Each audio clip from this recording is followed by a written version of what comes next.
I'm Stacey. I'm Jenny, And this is Learning for Life. a homeschool podcast. We are two homeschoolers who use different methods, curriculum, and strategies to make it all work. Our goal is to help parents teach kids how to develop a lifelong love of learning. Welcome back, everybody. We are back to our full-length episodes, and today I could not be more excited. We are going to be talking about how to make science more fun in your homeschool with John Stanton from Homeschool Science Club. Yes, I am so excited about this. So John Stanton is the creator of Homeschool Science Club on YouTube, and it's also a website. And both are just full of tons of fun science resources that you can use with your kids in your homeschool to make it really easy and fun. He is a former high school teacher. He's a former soil chemist for the state, and now he is a physician. So he and his wife currently homeschool their two kids, ages 6 and 10. And they've always homeschooled since the beginning. So he will have lots of insight on homeschooling in general at different ages for different subjects. So stay tuned for that. If you are new here, welcome. Jenny and I are your hosts as we discuss all things related to homeschooling and helping you instill a love of learning in your children. And you can see all of our resources, including the show notes for this episode at kidslearningforlife.com. So to give you a little bit of background on how we found John Stanton is I was in a Facebook group and I was able to see one of his videos was posted. And so I checked it out and it was so fun. It was a science experiment. It was around Easter time and it was how to make a colored naked egg. So basically you scientifically removed the outer shell and added color to it. It's this whole process. I'll make sure to link that video in the show notes if you want to go see it. But it was like making a colored Easter egg. And the video just got me hooked on the rest of his content. And we absolutely love this channel. I even had to have Jenny watch some of his episodes. I was like, you've got to do this because we all know Jenny needs some more love and help and inspiration in that science area. Oh, yes. So I had to show her all of those. And now we are so excited to get to interview John and get more tips on how to make science fun in our homeschool. So without further ado, let's roll the tape. John, thank you so much for joining us on our podcast. How are you doing today? I'm great. Thank you for having me. This is exciting. Well, thank you so much for joining us. We are so excited. Yeah. So the first question I have for you is why should kids learn science concepts in the first place? Like, why should anyone even care? Yeah, so that's a good question. And I feel like you could tackle that two ways. When I was teaching high school, there's sort of the hardline objective stance, or it promotes critical thinking and promotes cognitive development. And that's all true, and it's fun to say, but as a homeschool parent, I really do it just for the exposure to the content and to really promote curiosity. And to the first point on exposure, it's just like at this age, and obviously I'm biased, I've spent my adult life kind of in science fields, but I really don't consider science to be any more important than any of the other topics like, history, reading, math. But my main goal is to avoid a scenario where my kids are heading off to high school, they're heading off to college, and they are having to feel the pressure of, well, what do I want to do? What's my career going to be? And then they ultimately decide this path, only to realize when they've completed it and they're in it, for example, they might be talking to somebody and realize, hey, they chose a great career. That's an interesting path that they chose. And they say, well, I wish I knew more about that at a young age, and maybe I would have pursued it more. So to me, the exposure is the main reason, the exposure to the subject. And I guess getting back to promoting curiosity, at this age, we all know as parents that kids ask a ton of questions a day. And I've seen data that show, that number can be 75 questions a day. And I've even seen studies that show that it's up to 400. And as a parent, we know it's just a lot of questions. Anecdotally, kids ask a lot of questions. But there's also data out there that show as kids get older, they ask less and less questions. And I remember when I was teaching high school, my students would show up and they're like, oh, what's old man Stanton going to teach us today? And they would listen, they would write it down, and they would just try to pass the test. There was very few spontaneous questions. So that's what I'm trying to do with my kids, and that's probably the main reason I, I teach them as much science as I can, just because I feel like it continues their curiosity, and I want them to continue to ask questions as long as possible. And it can be difficult sometimes because of the amount of questions Hmm. that they ask. When they're, for example, my son is 6, and you'll be in the car, and you'll get the daddy, why do we have a moon?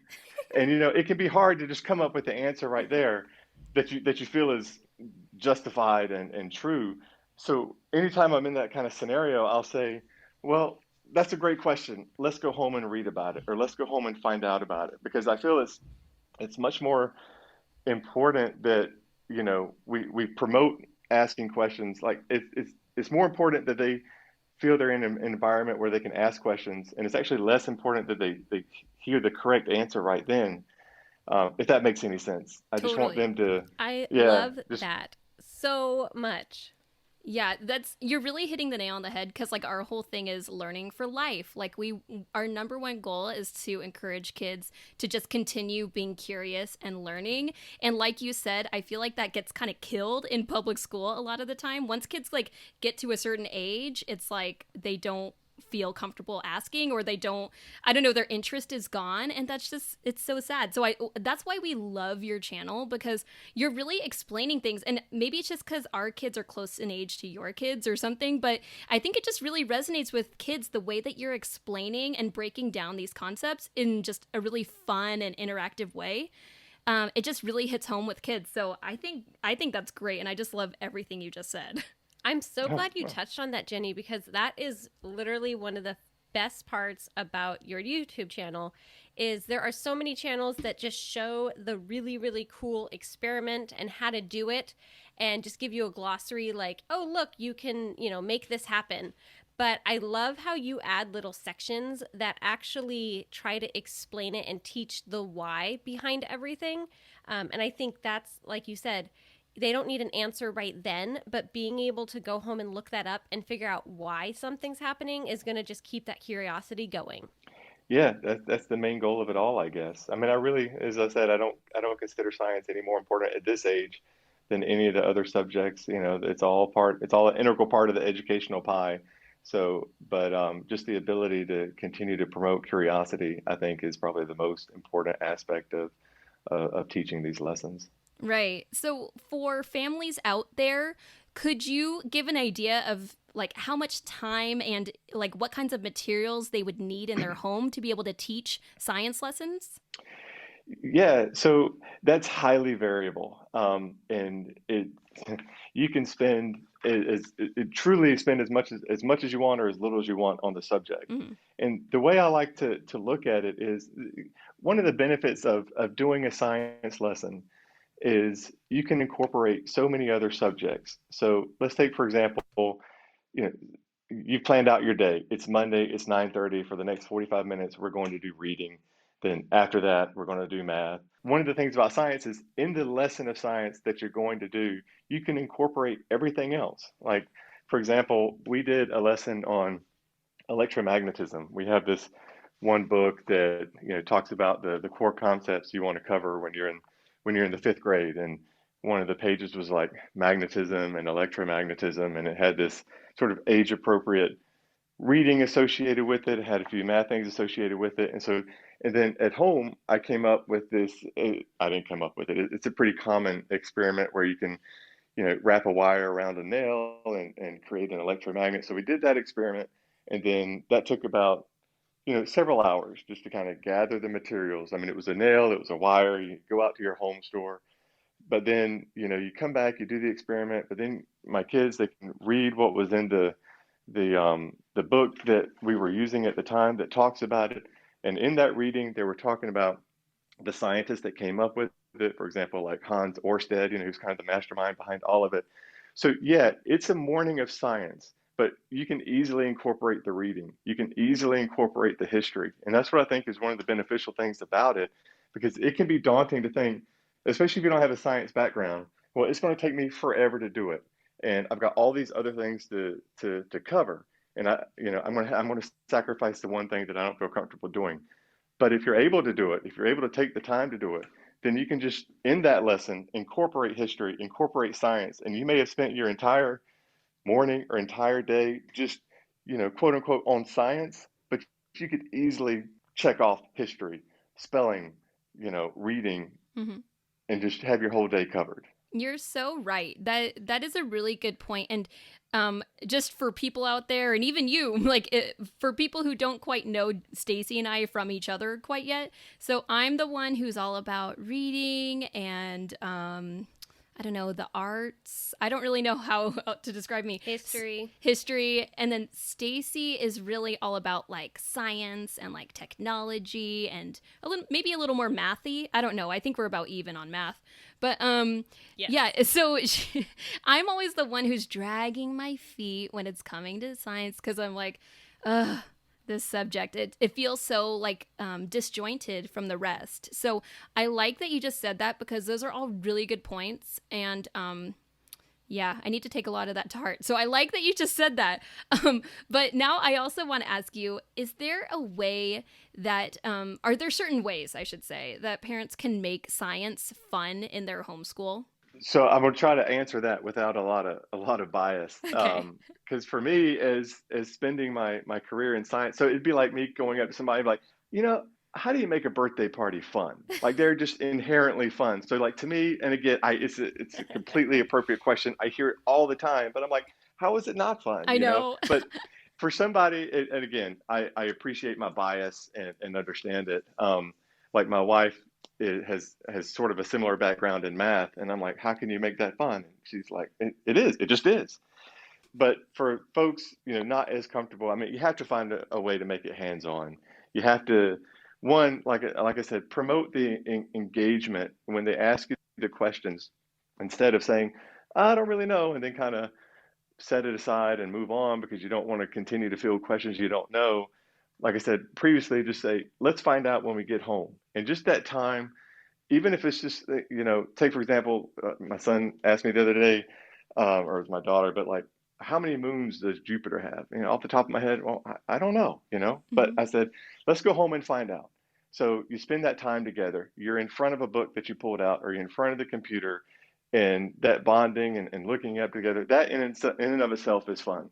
But also, hands-on experiences, these experiments that you can come up with in your home, but that goes across all the subjects. Like if you're teaching number theory or just counting numbers, your child is going to have so much more fun, counting beans and rolling dice versus just let me write down these numbers again. So it Hmm. really comes down to, can you make it interactive? Can you come up with these simple, they don't have to be complex. Just, blowing up balloons to various sizes and then letting them go and then seeing the distance that they fly, and you're incorporating like you know Newton with reactions and things like that. So it doesn't have to be complex. You don't have to get or reinvent the wheel. It's just a matter of engaging them. Yeah, and I know you're also coming from a bias of you're coming from a teaching background, which for some people who are homeschooling, they don't have any teaching background. They don't have like maybe even a background in academia. So they're like, how could I possibly teach my kids this? But really all you need is to like give your kids that support and you guys go learn together. So I like that you're talking about, going home, looking things up. Even you who know a lot about science, it's like you got to look stuff up too. So everyone has to do it. Another thing that I like about your channel is the whole like fun aspect because you make it really fun. All of the videos that you have and all the experiments, I think that's a really important component of teaching science. Don't you think, Stacey? Yes. I mean, making sure that everything is just exciting. And so, I mean, in teaching, we find that the more excited you are about a topic, it's more likely that the kids will also kind of jump on board with you. So, making it as fun as possible. And again, I love how you mentioned, when there's questions you don't know, that can kind of discourage, because sometimes that's my biggest problem when teaching science. Again, like I said, other channels just kind of show you the experiment, but it doesn't tell you the why. And while I'm doing the experiment, my kids are asking me those 75 questions a day. Why does this happen? why is the science concept working? And I have no idea. And the video I watched before doesn't tell me, or the blog post I'm reading. But again, I love that you include that. And so I'm always looking for resources that are showing the why behind it, so that when my kids ask that question, I can feel like a little bit of an expert, even if I know nothing in the topic. And then that way we can go to Google or YouTube and look up more questions if we need to. Yeah, and I feel that just promotes, getting back to promoting curiosity. Like, you're not expected to know everything.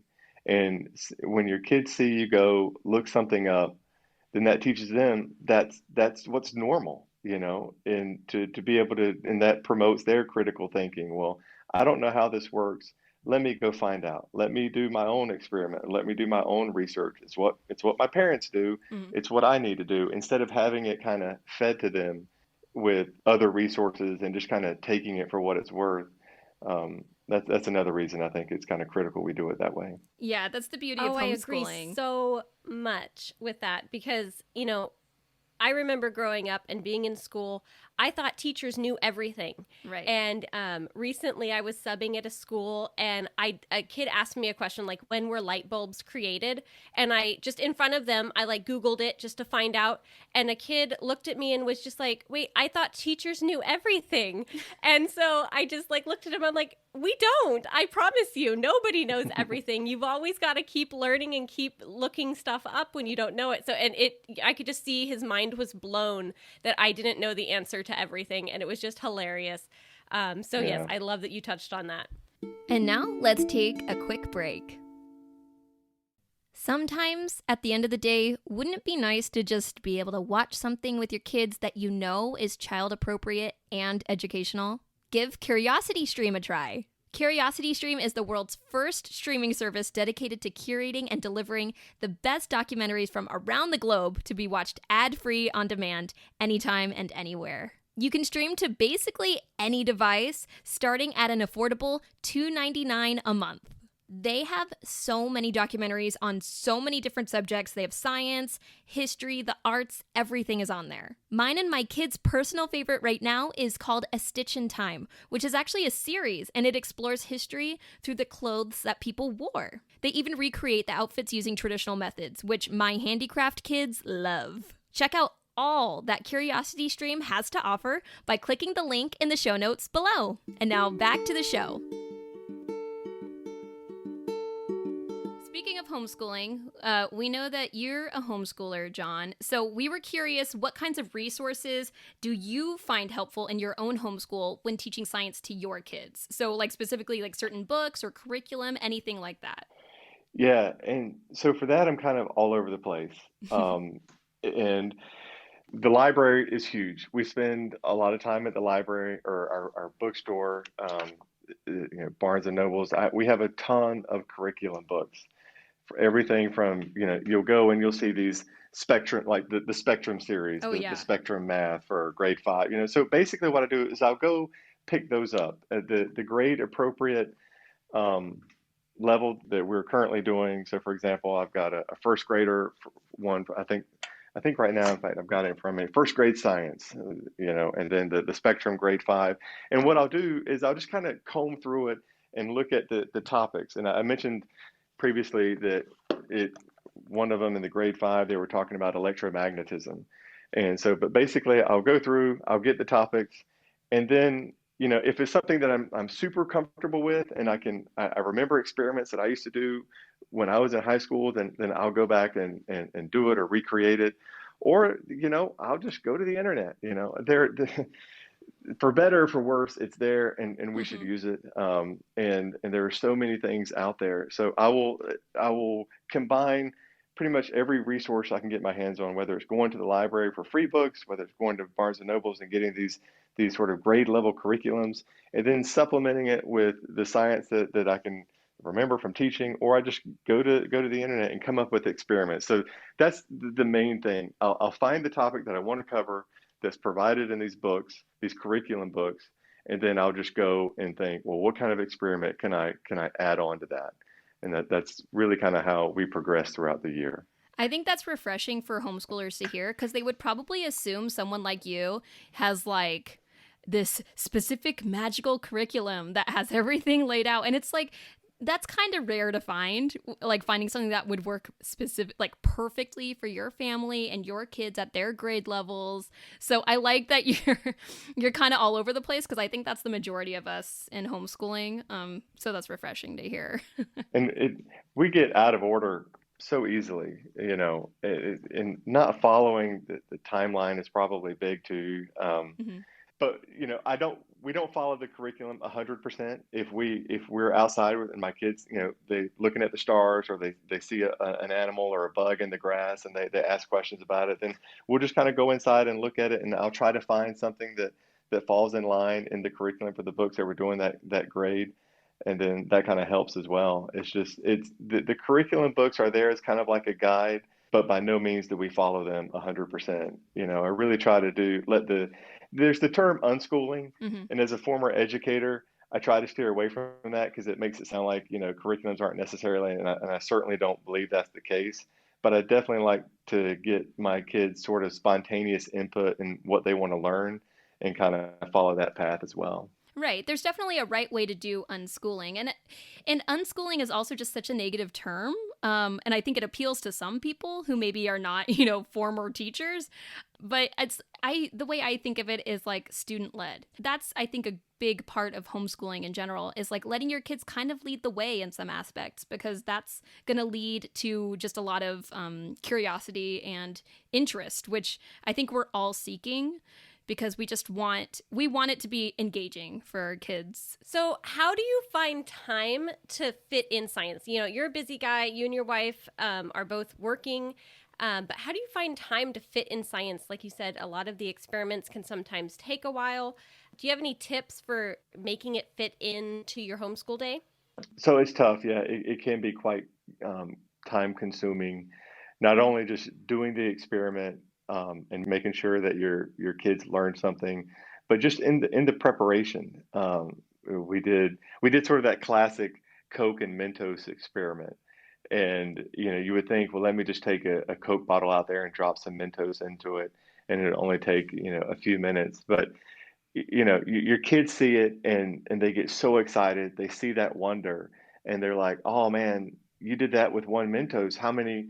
What would happen if we put five Mentos in there? What would happen if we use more Coke?" And you don't want to discourage it. So all of a sudden, a 20-minute exercise turns into your whole morning, and you feel like, well, we were supposed to do a little math today. We were supposed to do a little reading as well. But it goes back to kind of what I was saying. It's so much easier, I believe, to be able to incorporate other aspects of the education into a science lesson. For example, the reading, especially math. I mean, so much science is just applied mathematics. So, combining those two is probably the easiest. And then, when you're studying new terms, if you're just, for example, the Coke and the Mentos, you're talking about solutions and dilute and concentrated. Well, those are complex terms, but they're not so complex that your child can't understand it, and they're certainly not more complex that they can't be included in like a spelling list. So there you've got your spelling lesson, and from the terms that you learned in the lesson, you've got applied mathematics, you've got whatever reading materials that kind of go along with the experiment that you have, and whatever experiment that you're doing has been done previously, and it was at some point down the line discovered by someone. So when you look that up and you read about it, well, there's your history. So yeah, it takes a lot of time. And what may take ultimately 20 minutes progresses to all morning. And while you didn't plan it, you ultimately still can easily say, well, we did our math, we did our spelling, we did our reading. And it may not have been how you originally planned it, but that's kind of, I mean, isn't that why we kind of homeschool, kind of do things the way we want to? I mean, it still hit all the objective markers. So that's kind of how we do it. It does take time, but in doing that one lesson, we know that we're able to incorporate all the other lessons that we probably would have done that day anyway. Right. I love that. And that's all really good advice, because, a lot of us, I mean, Stacey and I both work full time from home, luckily, but yeah, it's just hard to fit in time for all these things. But you're right. It is the reason we homeschool, not to do everything by the book. So, like I said before, I'm kind of a reluctant science teacher in my homeschool. It's kind of like I just do the bare minimum every month. But do you have any advice, particularly for parents who struggle with teaching science in their homeschools? So that's a good question. And number one would be don't go it alone, because it can be a struggle. If it's not for, I couldn't imagine having to teach my kids math. And fortunately, my wife is able to do that. So the main thing is don't go it alone. Find partners in the community that are also doing it. And, resources are going to vary from community to community. So I hate making these recommendations because I know not everyone is in sort of the same environment, but in the community where we're in South Carolina, but there's a zoo here, there's a children's museum here, and in the capital, not too far away, they have this aquarium, and we're not too far away from the beach. But use those resources in the community, and they're going to help you so much to come up with something that's going to be able to let you satisfy your science recommendations. If you truly are in a place where you're isolated, yeah, I mean, the internet's going to be your best friend. There's so many resources out there. I mean, if you go to Google and just type in, top kids science experiments in the kitchen, you get so much good stuff out there. But that'd be my main thing is don't try to go it alone if it's certainly not your area of expertise. Well, that's where you come in because you have this wonderful homeschool science YouTube channel. So I kind of want to just like a little bit, now that we're kind of starting to wind down, I just want to talk to you a little bit about YouTube because you're actually the first YouTuber that we have interviewed on our podcast, which we're really excited about because YouTube is like our favorite medium. So how did you get the idea to start the Homeschool Science Club on YouTube? Conversely, you're the first person to refer to me as a YouTuber. I don't know, because it's just right now, it's a hobby. And Right. what I've always liked photography and to an extension videography. I've always had cameras around. I can remember even in high school going on trips, and I was the kid with the camera who the only thing I wanted to do was to take pictures. And so I really feel like I missed when I was in school, like the rapid rise of YouTube, of everybody sort of creating channels. And it's just something that I've kind of noticed over these last few years, all these channels and everybody being, super creative. And I'm sitting here with all this camera gear and I'm like, I would like to do that. The problem that most of us have is I work full time. My wife and I homeschool our children, and that's obviously a full time gig. And I just knew that I wouldn't be able to put anything remotely quality up there. And you could argue what's up there right now is not quality, but That's not in true. after but after seeing other YouTubers that I like and I follow, I realize the reason they're so good at what they're doing is because they're making content about what they know.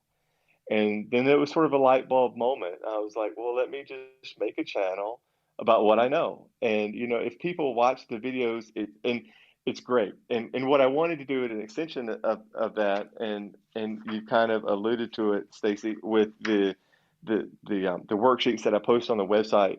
That was the one thing that I wanted to kind of sort of differentiate myself with is there are a lot of channels out there that promote science, and they do such a wonderful job, and their quality is just top notch. But from a homeschooling standpoint, especially at the elementary age, the videos they're making are just over the top. Like they can't be replicated in the kitchen because they're trying to get views, and I totally get that. So I was like, well, let me keep it basic and just do something that if my audience is for homeschoolers, well, that's what I'm going to focus on. And then as an added bonus, the worksheets that we make for our kids, I'll just put them online. And that way, hopefully somebody who doesn't have a strong background can really not only just put their kids in front of the video and watch it, but then replicate it fairly easily at home. And then at the end, they can download the worksheet, and then they've got sort of objective data that their child has learned something. And everybody's homeschooling environment is different. Oftentimes, you have to kind of turn in what you've learned throughout the year, so you can prove to whatever curriculum that you belong to that you're actually doing something. it's a little bit easier that way and say, oh, well, my kid watched 3 hours of science channels on YouTube. How do you say, what can you justify that they learned from that? So that I kind of got off track there, but that's really the point of the channel is just to promote science education at this age group and really provide somebody who might not be as comfortable with science a little bit of knowledge and background and perhaps a worksheet that they can give to their child that can sort of prove objectively that, yeah, maybe they did learn something through it. Yes, I absolutely love the aspect of the worksheets because, again, they ask this why, but I love having something tangible that I can just print off that goes right along with the lesson. And especially finding it on YouTube, that's very rare to have something that you can use that, you could show to a school or an umbrella school or whatever, or, the state, whatever you need it for. And because, like you said, you can't just tell them, oh, we watch lots of YouTube. So having something that is more tangible right there that's already connected to the videos is just, it is priceless. Yeah, that was the goal, I guess, or continues to be the goal. And it's, I talk to people at work where I work primarily, and they know about the channel, and they'll often ask, well, how's the channel going? Because they see all the success of the other channels. And to me, it's not about success. Like if nobody watches the video or nobody downloads the worksheet, it's not like I'm going to stop, homeschooling my kids. So, we're just going to keep doing it and see what happens.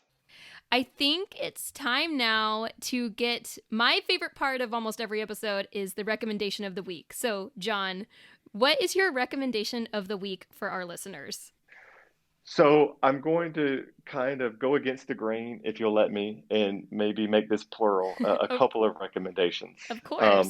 and the first is, one of the questions earlier was, what kind of resources do you use? And so I have two favorite books. I'm sure that they might be able to be placed in the show notes, but if you're listening, all you really have to do is just Google Smithsonian, The Animals, a Visual Encyclopedia. It is a great book for the elementary learner because a lot of the questions our kids ask are about animals. And it's such a great book. It's such a great encyclopedia that's written at their age levels. The pictures are amazing, and the topics that they cover are right on point. So it goes to that point when they're in the car and when you hear that question, Daddy or Mommy, why why are reptiles mostly out at night? You can go, well, let's look at this book and let's find out together. So that's book number one. And then book number two that I'd like to recommend is it's literally called The Science Book. And then sort of the tagline underneath it is Big Ideas Simply Explained. And because I really enjoy when we ask that question that I don't know right off the top of my head, trying to find it in a book first before going to the internet. The internet's certainly great, but when you can sit down together and read it together in a book, I just feel like it adds a little bit more to the experience. So that's part one of my recommendations, those two books, the Animals Encyclopedia and the Science Book. The second part I would be, and it's easier said than done, but try to commit to at least once a week or perhaps even once a month to doing an experiment with your children. And just know that it doesn't have to be complicated, and it can be something as simple as what I'm about to describe. At the end of a meal, just take a chicken bone and put it into a glass jar and fill it up with vinegar. And let your kids do it and let it sit there for, it varies obviously depending on the size of the bone, a couple of days, maybe a week. But over time, that hard chicken bone is going to turn to rubber. And when you see your kids pull that hard chicken bone out and they can just bend it with their hands, and when you look at their face and you see their eyes get real big and they're like, what happened? And you can just see that curiosity. It's hard not to get excited about that. There exist so many experiments like that are just so super simple, but can invoke that sense of wonder. So if you can commit to, like I said, one a week or one a month, then yeah, it's a start, and that's a great start. Well, I'm excited about that experiment. I'm grinning ear to ear because I'm like, oh my gosh, that sounds so cool. And I want to do that. So forget the kids. I'm just going to do this experiment myself and they can just, I guess, watch. But anyway, I love that. That is so cool. And I like that you're such a science guy. Like you can just like pull an experiment out of the hat. Like, oh yeah, after dinner, just do this. I mean, that's so easy and anyone could do that. So I just love it. It's so much fun. Well, I guess now that we're just about done, can you tell people, John, where they can find you on the internet so that everyone else can watch your videos too? Yeah, sure. You just, YouTube and just Google Homeschool Science Club, and hopefully it'll come up. We do have a website. It's just homeschoolscienceclub.com, and that's where we have all of our worksheets posted that you can download. I have other sort of science recommendations. I have like a growing library of x-rays that you can download and just let your kids kind of learn off those.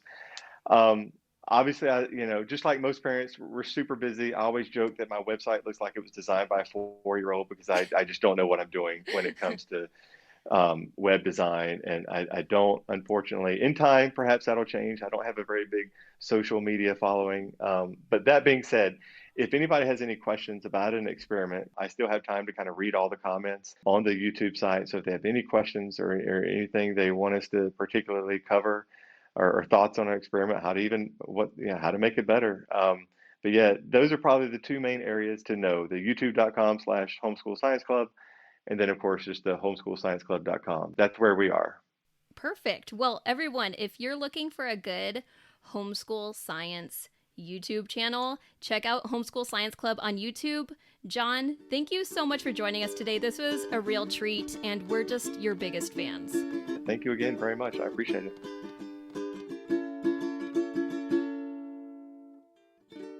Oh my goodness. Thank you, John from Homeschool Science Club, so much for being here on our show. That was great, wasn't it, Stacey? I just loved everything that he talked about. Like, it's so refreshing to talk to a homeschooler. It's refreshing to talk to a YouTuber.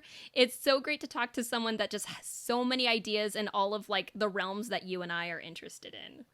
Yes, I just love all the content, and I can't get enough. I'm like literally speechless here. I have no idea what more to say other than, I mean, did you listen to that? That was amazing. Yeah, Stacey and I are a little starstruck. We cannot believe we just spoke to John. So anyway, thank you, John, for taking the time to talk to us. We really appreciate it, and we know that our listeners will love your channel. So, thank you to everyone who has rated and reviewed our podcast wherever you listen to podcasts. I know there are a lot of platforms out there, but whichever one you use, go ahead and follow, subscribe, rate, review, any of those things, because it really, really helps other people find the show as well. And we really appreciate it. And we also wanted to notify you of our new podcast schedule. So we're going to have a long form episode every other week, similar to what we were doing before our break. And we are also still going to continue our how-to segments. So we're going to put those in the off weeks. So we'll have a long form episode, and then it'll be a how-to video, and then a long form, and then our shorter how-tos. So it should give you, so now you can come tune in every single week, and we will be here for you. Yeah, so if anyone has any ideas for little homeschool how-tos that we can fit into one of those podcast episodes, feel free to email us at kidslearningforlife@gmail.com, or you can find us on Instagram or Facebook at Kids Learning for Life, because on any of those platforms, you can reach out to us and let us know what you're wanting to learn more about. And if you have any guest recommendations as well, we'd love to hear who you want us to go chat with. Perfect. Well, I guess it's time now to say... See you next time.